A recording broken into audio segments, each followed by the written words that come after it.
Good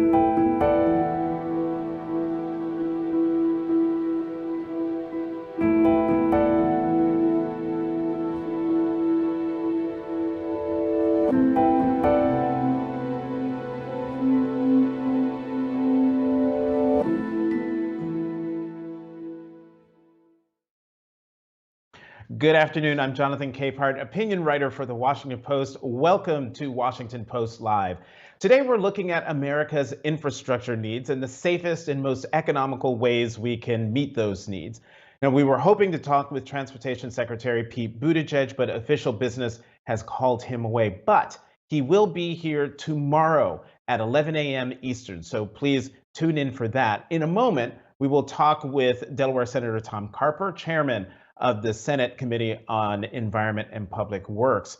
But first, we begin our conversation with an influential voice in the discussion about clean energy. Julia Hamm is president and CEO of the nonprofit organization Smart Electric Power Alliance. Ms. Hamm, welcome to Washington Post Live. Thank you so much for having me. Great to meet you, Jonathan. Likewise. So let's dive right on into it. What are the biggest challenges involved in the transition to a clean, modern energy future? There are four, I'm sorry, I keep losing my earpiece here. There are four pieces in particular that I would like to highlight. The first is that we really need regulatory and utility business model innovation in the electricity sector. Our regulatory structures and utility business models were designed a century ago and really aren't up to speed and effective at embracing new technologies. I'm just going to take this out until I need to hear you. And so we need to ensure that utility and regulatory incentives are aligned to ensure that we can focus on carbon reduction and other public policy objectives. The second challenge that I'd like to highlight is the need to change how we plan and operate the grid. Our grid, again, was designed more than 100 years ago. It was really designed for a generation of electricity from large central station power plants that was then delivered directly to customers, period, end of story. Today, we have so many more technologies available to us. We have rooftop solar, we have battery storage, we have electric vehicles, we have smart thermostats, we have all these new technologies that are available both to utilities and customers to deploy. And we really need to ensure that the grid is modernized, that we have an intelligent grid that can take advantage of all of these new technologies and optimize their value, not only for individual consumers, but also for the system as a whole. The third challenge is around the need to electrify so many things in our economy. And we often talk about, and unfortunately the secretary, as you said, can't join us today, but often we talk about transportation electrification and electric vehicles, and that is a huge component, right? As the grid gets cleaner and cleaner and more carbon-free, we want to be able to take advantage of that carbon-free electricity and charge our vehicles. But increasingly, we also need to focus on electrifying the building sector as well as our industrial sector. And those are really challenging things to do for the industry. The fourth and final challenge that I want to highlight is the need to put low-income people and disadvantaged communities at the center of this conversation about the transition to a clean and modern grid. We have to make sure that low-income customers continue to have affordable electricity and that they can directly benefit from clean energy. You know, obviously, once we get to a place where the grid is carbon-free, that's still a ways down the road, but eventually everybody will have access to that, and that'll be fantastic. But in the meantime, we need to make sure that low-income people have access to clean energy as well. And so as you put your earpiece back in, you took your earpiece out, and then I understood why I was having a hard time seeing the screen. I'm wearing the wrong glasses. So we're both we're both sort of operating at a deficit right now. I want to go back to the second challenge that you mentioned, and that had to do with the grid, modernizing the grid. And I'm just wondering, what happened in Texas in February? Massive power outage exposing the vulnerabilities of Texas's power grid. Is that sort of exhibit A to what you're talking about? And I know Texas is a special case because Texas is Texas and it has its own power grid. But is Texas sort of an example of what you're talking about here? Well, Texas is unique. And I would say that Texas is an example of the need to change how we plan the grid, not necessarily all of the components that I talked about, but some of the challenges in Texas related to the fact that when they went about planning, the what generation resources they need for Texas, part of what they did was look at historical weather data. And we need to change that going forward. As we're planning the future needs of our electricity sector, we have to recognize that we have more frequent and more severe weather events, and that we can't base our decisions based on past weather data. Another piece of the planning, and so as part of that for Texas, they had made decisions to not invest in winterizing their generation and transmission on both the electricity and natural gas side of things. So that was a big piece of the challenge in Texas. Another piece of it is really around is modeling and really thinking about, again, it gets back to taking into account that the weather patterns of the past are not going to be the weather and patterns Hmm. of the future. And so, for example, many states in the more northern part of the US that are used to these extreme cold temperatures, when they do their modeling, they assume that there is going to be a certain number of hours, days in which certain generating resources are not going to be available as a result of weather. And Texas did not plan in or anticipate that they were going to have that type of situation where they were not going to have generation Hmm. available.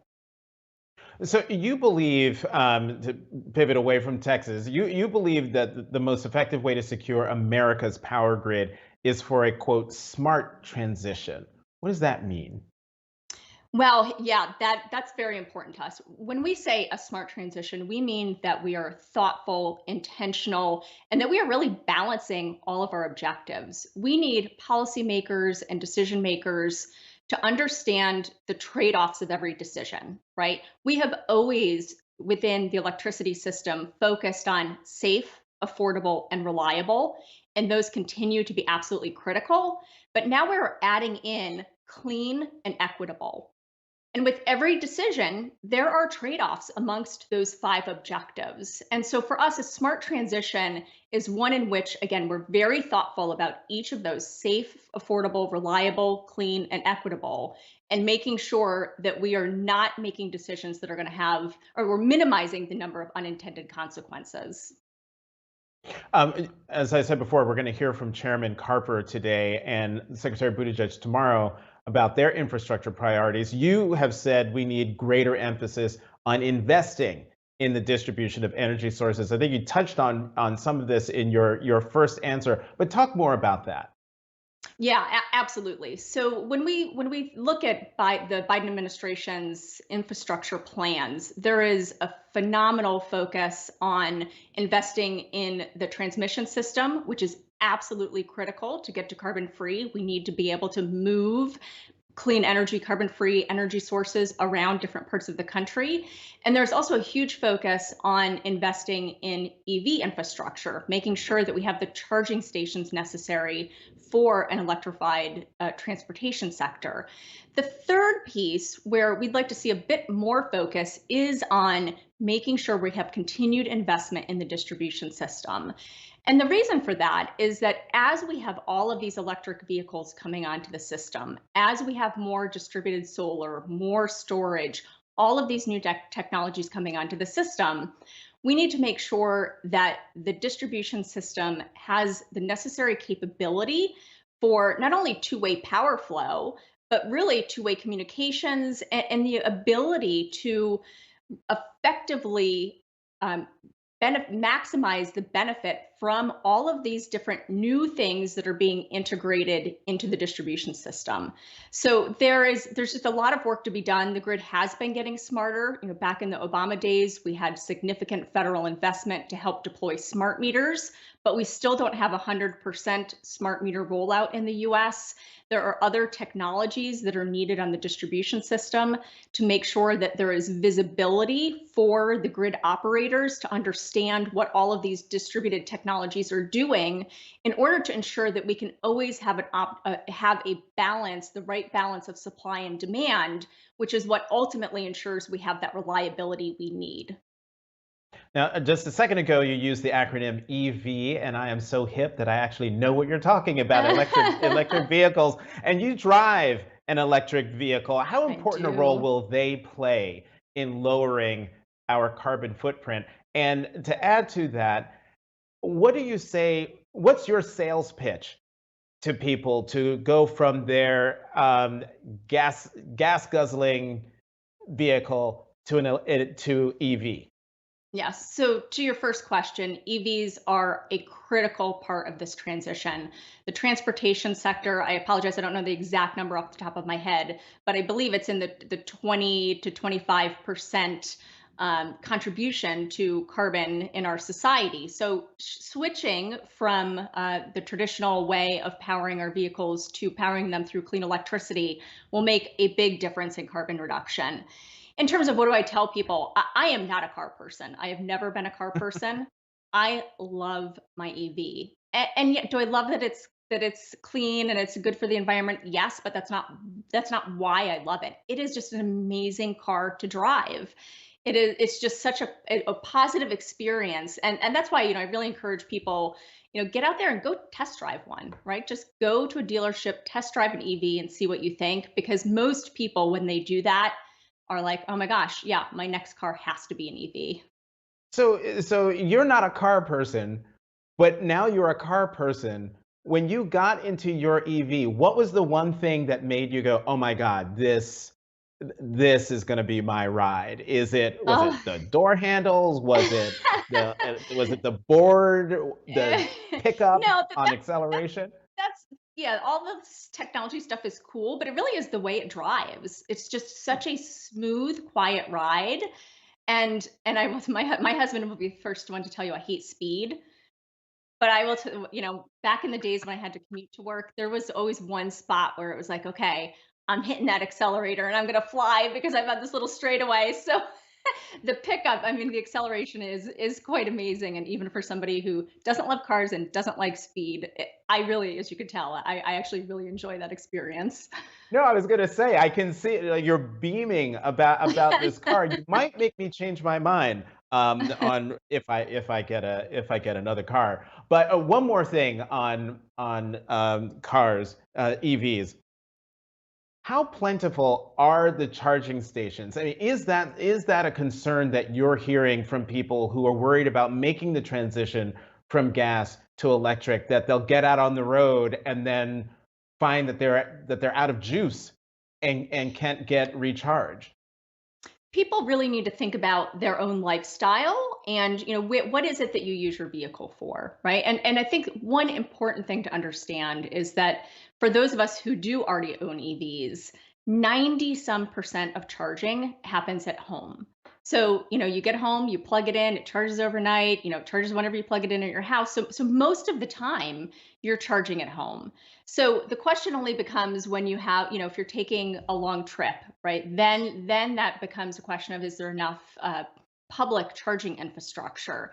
And it is growing every day. I mean, I can tell you within my community, I could actually walk to probably 5 different public EV charging stations from where my home is today. And are we there yet in the entirety of the country? No, but we're getting there. There is massive EV infrastructure being built out. Increasingly, we're seeing charging stations being put in at convenience stores, so at the Wawas and 7-Elevens of the world. And so we're getting there. Are we all the way there Mhm. yet? No. But for most people, 90+% of the driving you do is local, and you're going to be charging at home. And so it's really not going to be an issue. And maybe in the near term, you need to be thoughtful if you're taking a long trip to make sure you're planning out your trip so that you make sure you have charging stations along the way. But there's lots of fantastic apps and online tools to let you know where those Mm. charging stations are that make it really easy to plan that out in advance. Julia Hamm, thank you for coming to this episode of Car Talk. Just kidding. Julia Hamm, When thank I you get very that much. invitation, I will credit you for it. Thank you Thank you so for much having for coming me. to Washington Post Live. Our program will continue in a moment.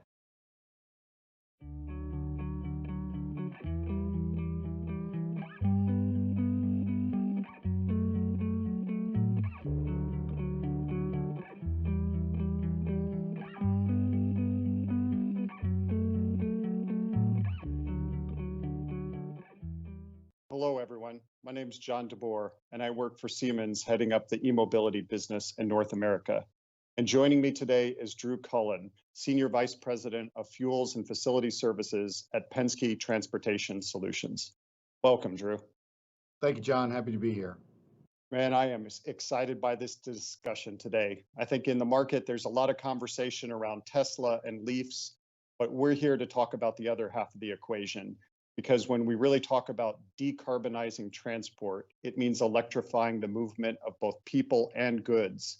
And I can't imagine a stronger company to speak about on that subject than Penske.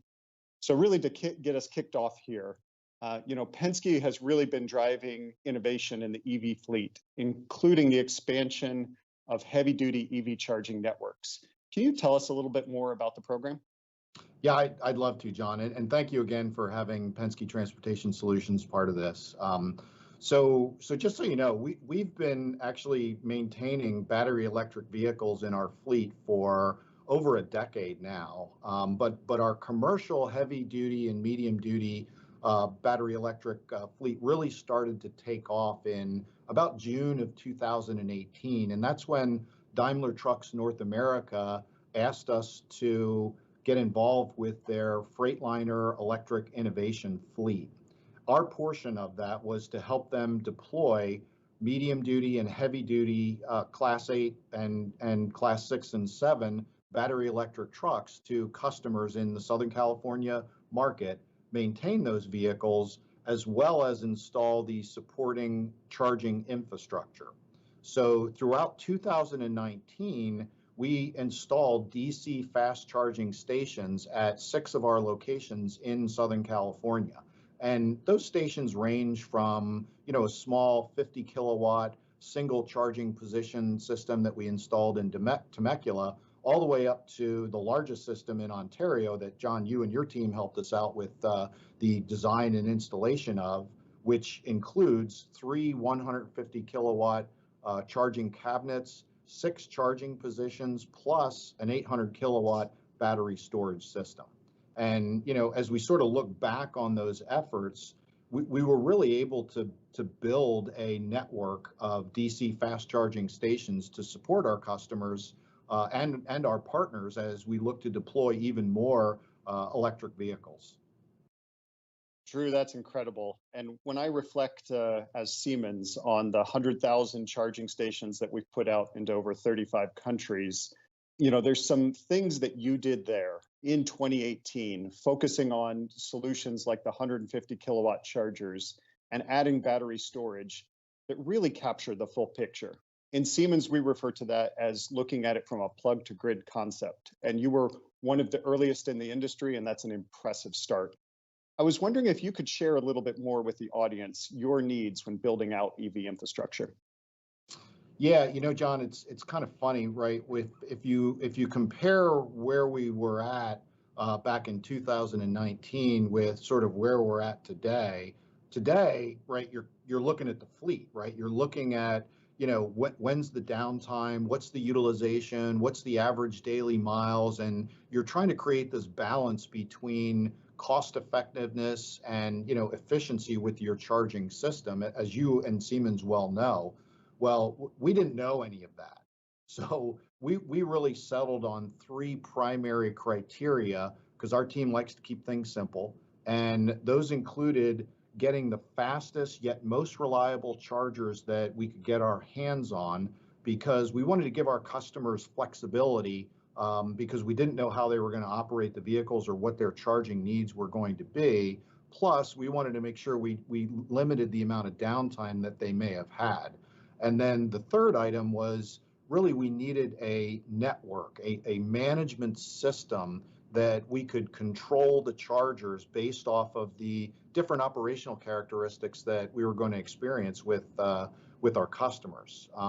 We didn't have a lot of time to do the installation because Daimler was making the trucks and they were coming. So we were lucky to find locations that had the requisite power, and we didn't have to work with the utility to bring us that power.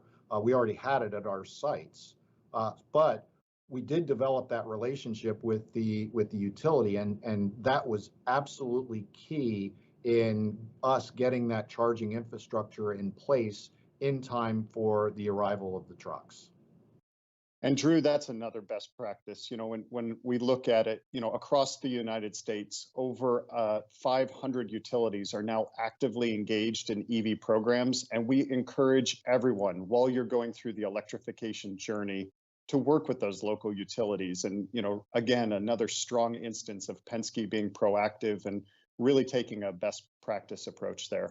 I'm curious, what have you learned so far in this overall process? Well, John, the biggest thing that we learned was the need and the power of those partnerships, right? I mean, we didn't always get it right the first time.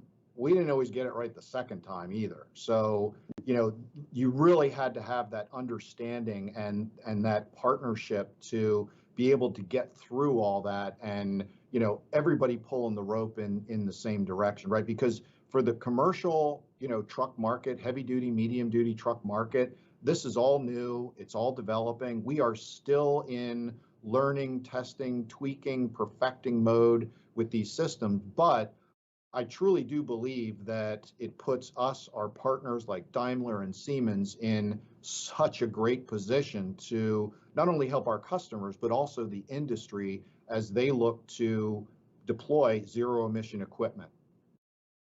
Yeah, and Drew, when we reflect on it, I mean, the impacts to air quality, carbon, and the acceleration of a great United States infrastructure are profound when we do this together.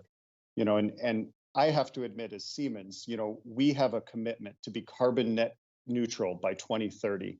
And so we're dependent on companies like Penske and the journey you're going through. And we've enjoyed being your partner. We're excited by the journey ahead together.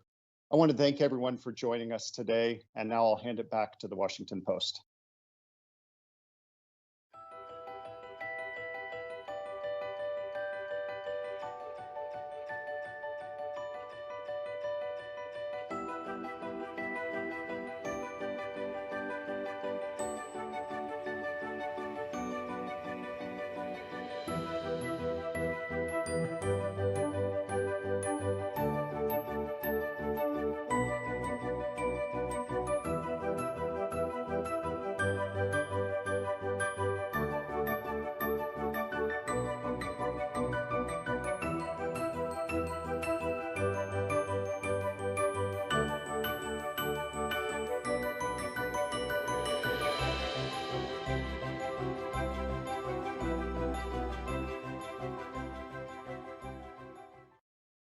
Welcome back. I'm Jonathan Capehart, the Washington Post. If any infrastructure bill passes Congress this year, our next guest will be a major player in it happening. He's a close friend of the president's for more than 3 decades. He's the chairman of the Senate Committee on Environment and Public Works. He is Senator Tom Carper of Delaware. Chairman Carper, thank you very much. Welcome to Washington Post Live. Jonathan, how are you? I'm great. I am great. Let's dive. I think we're having a little trouble with Chairman Carper's audio. Let's see if we can get that. Hello. Get that fixed. Yes, there you are. Can you hear me, Chairman? 1970. Again, I think we're having a little trouble. Again, a little trouble with your audio, Chairman. Let's see what we can do about that. You get a voice chat. Okay, Senator, I'm going to ask the question and pray that the technology gods shine upon us. On Monday, you met with your friend President Biden at the White House to discuss his $2.3 trillion American Jobs Plan, also known as the infrastructure bill. Where does the bill stand right now, and what are its prospects for passage? Yeah, when I was over at the White House Monday night, we focused on one piece of the bigger point, focused on and the contours of the Environment and Public Works Committee, which I'm leading with Kelly Capital Republic. We reported out over a month ago legislation on water. We're prepared to take service transportation. Okay, clearly we are having problems with with Chairman Carper's audio. We're going to get that fixed. We hope you will hang in there with us while we work out the technical difficulties here. Thank you for hanging in there to Washington Post Live. We'll be back in a sec.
Okay, we are back. I'm Jonathan Capehart, opinion writer for the Washington Post, and with us is the chairman of the Senate Committee on Environment and Public Works, Senator Tom Carper of Delaware. Chairman Carper, Jonathan, I can't hear you.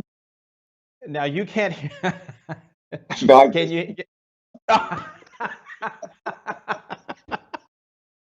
You got jokes, Chairman Carper. Okay. My original question, you met with the president on Monday. You talked about his $2.3 trillion American Jobs Plan, known as the infrastructure bill. Where do things stand, and what are its prospects for passage? literally in real time,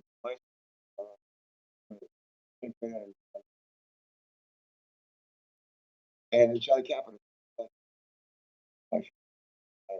Even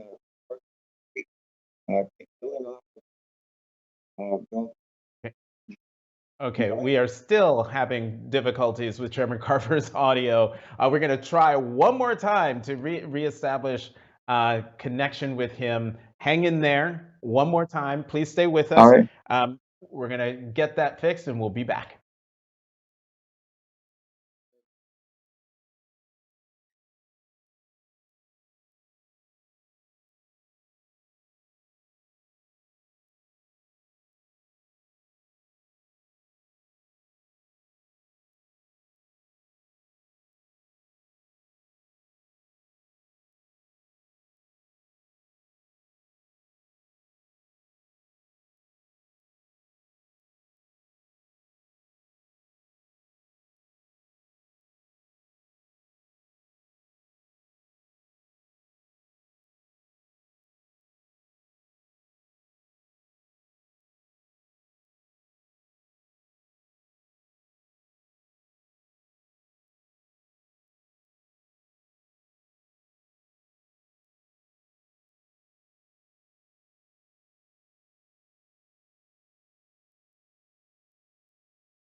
Okay, you know who I am. You know who our guest is, Chairman Carper. Where do things stand with the infrastructure bill?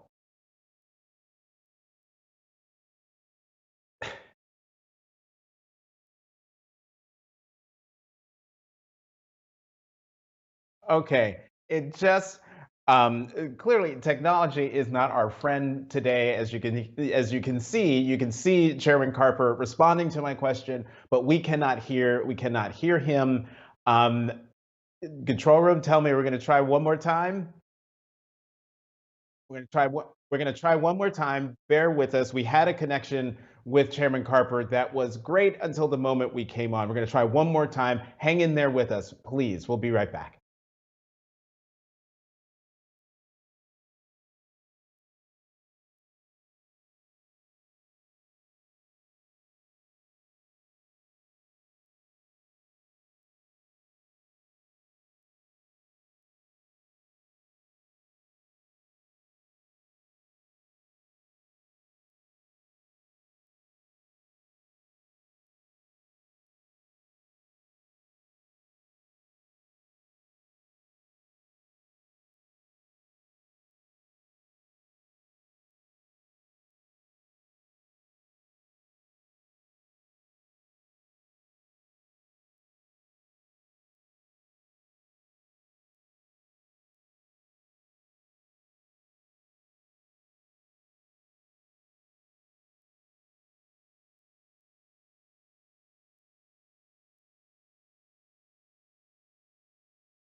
We hope you are still with us. I'm Jonathan Capehart, opinion writer at the Washington Post. With me again, Chairman Tom Carper, Senator from Delaware, Chairman of the Senate Committee on Environment and Public Works. Chairman Carper, are you with us? Hey, yeah, Jonathan, people are going to say I was on, but I didn't have much to say. The best part of this, Chairman Carper, has been getting an insight into your very dry and hilarious sense of humor. So back to the original question that I've been trying to ask you, and that is, give us some insight into where things are on passage of President Biden's $2.3 trillion American Jobs Plan, also known as the Infrastructure Plan. Yeah, we don't have time to focus on the entire 2.3 trillion. Let me focus on about 300 billion, and that's about what we're looking for, putting maybe a little bit north of $300 billion in a 5-year surface transportation reauthorization bill out of our committee. We're going to be we're trying to write the final language for the bill right now. And as we speak, I think Senator Capito was over at the White House talking to our president about the legislation, and hopefully we can find a way to, yes, for the president, for myself, and I think for most of the people on our side of the aisle, and I think a lot of the people in the country want to make sure that we're going to be building. You just had a segment with Julia Hamm, talked a fair amount about electric vehicles, but if people are going to be able to buy electric vehicles and use electric vehicles, we have to put in charging stations on densely traveled corridors across the country. And that's part of what we want, especially on our side. We want to spend some money out of that $300+ billion for charging stations and fueling stations throughout the United States. Otherwise, people won't buy them. So we want people to be able to buy electric vehicles and hydrogen-powered vehicles. Chairman Carper, would it be enough, to your mind, to do to go along with what Senator Capito of West Virginia is proposing in terms of traditional infrastructure, which is about $568 billion? To your mind, would that be enough for the president? Should the president accept that offer, if it means doing a lot of the things that you want to do in your committee, but while also shoring up bridges, roads, tunnels, and hard infrastructure, if you will? Yeah, I'm not prepared to go beyond the jurisdiction of our committee. We do water infrastructure, drinking water, wastewater sanitation stuff, and we do surface transportation, roads, highways, bridges. The president says calling for spending a fair amount of money in things like broadband deployment. I'm all for that. He's proposing to spend a fair amount of money in surface, a railroad service, inner-city passenger rail service. I'm all for that. Beyond the transportation piece and the traditional infrastructure, I'm not really prepared to say. I will say this.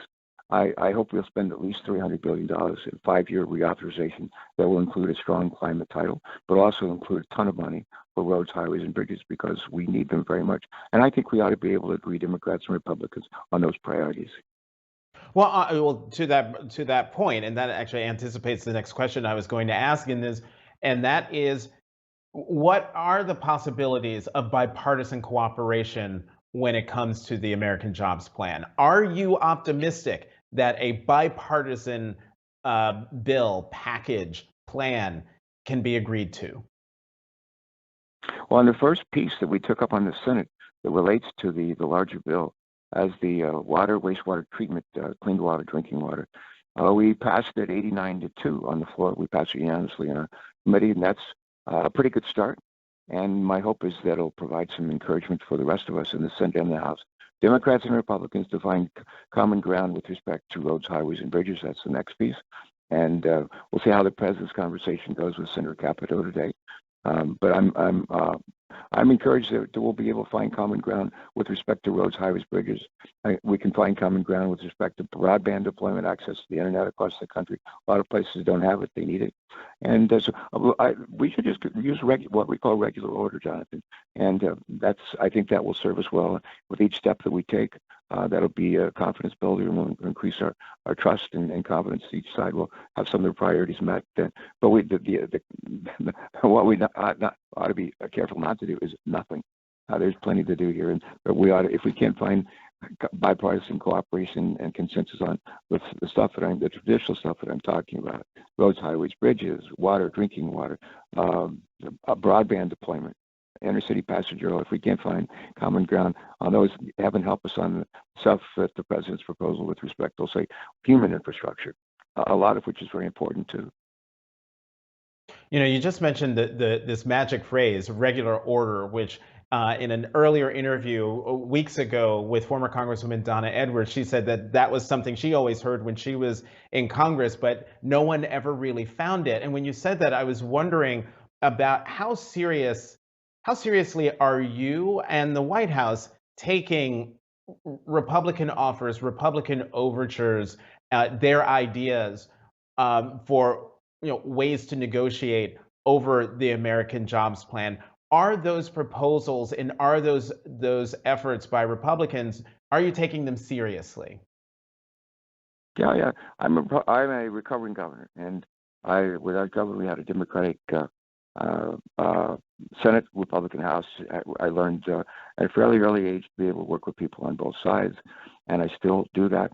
When, several months ago, when Senator Capito and I were getting ready to go to work and beginning to early stages of crafting roads, highways, bridges, and service transportation legislation, we literally wrote to every senator, Democrat, Republican, Independent, and the Senate, and said, talk to your governors, talk to your state departments of transportation, find out what their other priorities are, share those with us, so that we can begin drafting a bill that reflects the priorities of all 50 states, whether it have to be red states or blue states. That's the way to I think, to make progress. And you don't get an 89-2 vote on water infrastructure legislation every day without having that kind of outreach. And when we're working on the water infrastructure legislation, Jonathan, we did really a similar approach, and we asked for input from everybody. We ended up, Shelley and I took a lot of amendments. We put them in a manager's amendment, passed that unanimously, and at the end of the day, passed the bill by 89-2 vote. If we could do that in water, my hope and prayers, I don't think it's a fool's errand. My hope and prayers, we can do that with respect to roads, highways, and bridges. We can do that, then we can go to the next step. Could be inner-city passenger rail, which I think is really important. We had a lot of people arrive flying airplanes and flying like a couple hundred miles, and they have actually railroads between city pairs. And we think DC, think Richmond, and we ought to be improving and upgrading our inner-city passenger rail, which is what the president wants to do. And frankly, there's a lot of bipartisan interest in that, not just on the Northeast Corridor, but throughout the country. And before we went into the pandemic 14 months ago, Amtrak, for the first time in its 50-year history, paid for its operating costs in the Northeast Corridor, and I think its capital costs in the Northeast Corridor out of the fare box. First time ever. And they're carrying about a quarter of a million people a week, and